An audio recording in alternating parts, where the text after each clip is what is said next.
High বন্ধুরা, কেমন আছো তোমরা সবাই? আবারও তোমাদের সামনে চলে এলাম আরও একটা ভিডিও নিয়ে।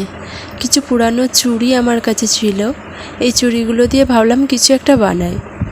এই চুড়িগুলো ওই জন্য নিয়ে নিয়েছি। আমি এইগুলো একসাথে আঠা দিয়ে জুড়ে দেব, আর তার জন্য আমি এই ফেভিকল আঠাটা নিয়ে নিয়েছি।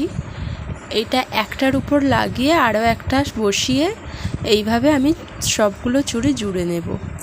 জুড়ে নিলে তাহলে চুড়িগুলো চওড়া হয়ে যাবে অনেকটা।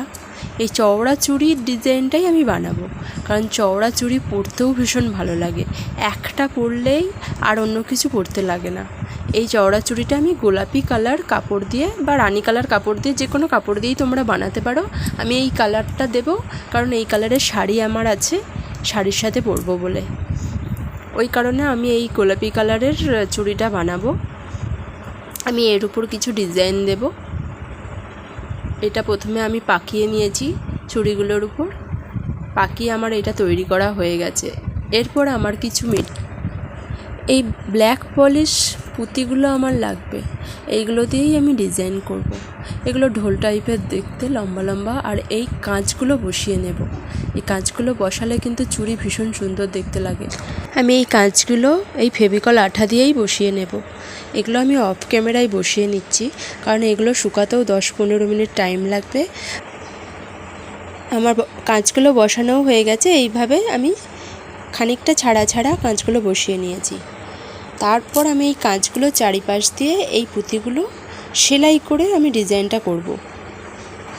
তোমরা চাইলে এগুলো আঠা দিয়েও বসাতে পারো। আমি এগুলো সেলাই করে বসিয়ে নেব। এইভাবে বসিয়ে নিয়েছি।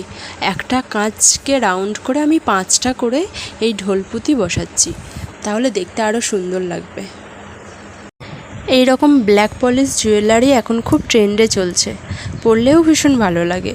যে কোনো শাড়ির সাথে আমি তো ইউজ করি। গোলাপি কালার শাড়ির সাথে পরলে তো আরোই সুন্দর লাগবে, কারণ এটা ম্যাচ হয়ে যাবে। এইভাবে আমি পুরো কাঁচগুলোকে রাউন্ড করে করে এই পুঁতিগুলো সেলাই করে নেব। আমি অফ ক্যামেরাতেই করে দিচ্ছি, তোমরা দেখতে থাকো। দেখো আমার সম্পূর্ণ কমপ্লিট হয়ে গেছে। আমি সব কটা করে নিয়েছি, পুরোটাই আমার হয়ে গেছে চুড়িটা তৈরি করা। এইভাবে আমি সব বানিয়ে নিয়েছি। দেখতে তো খুবই সুন্দর লাগছে। আমি পরেও তোমাদেরকে দেখাবো কেমন হয়েছে। তোমরা একটু বলো কমেন্টে। ভালো লাগলে লাইক করে দিও, আর যারা যারা নতুন আছো আমার চ্যানেলে তারা সাবস্ক্রাইব করে দিও। পুরানো চুড়ি তো বাড়িতে অনেকেরই থাকে। দেখো পুরানো চুড়ি থেকে কিভাবে নতুন ডিজাইন করে একটা নতুন চুড়ি বানিয়ে ফেললাম। চুড়িটা পরেও আমি তোমাদেরকে দেখালাম। এইভাবে তো আমার ভীষণ ভালো লাগে চুড়ি পরতে। নতুন কিছু একটা পরতে পারি। আমার ভিডিওটা কেমন লাগলো তোমরা অবশ্যই জানিও। আজকে আর বেশি বাড়াচ্ছি না। সবাইকে টাটা।